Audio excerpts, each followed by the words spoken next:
जी करिले माई पूजिले चरणवा जुग जुग जिए मोर लालनवा।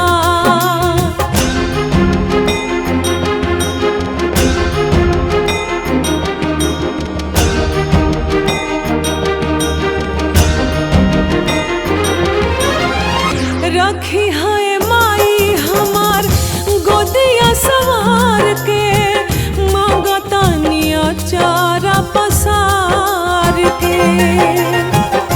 गजबे अदालत मैया तोहरा दरबार के खाली के लौटल न पुकार के।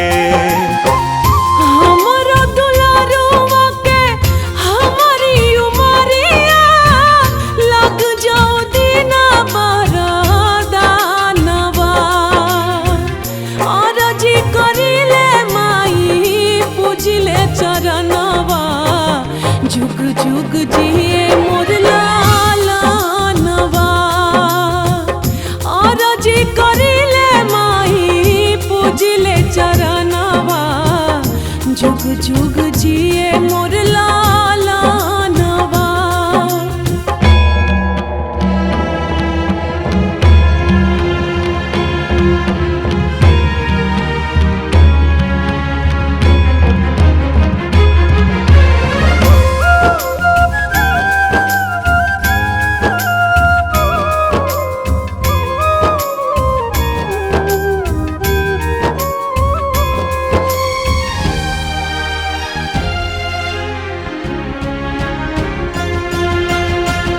माई आज ले ले बिया माई एगो ठान हो चौखट पर दे दी तोहरा जान हो।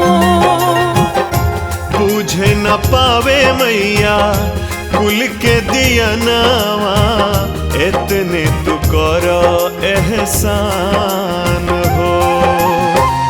भिखिया मांगे आजो माई दुखिया रिया झर झर झरेला नयनवा।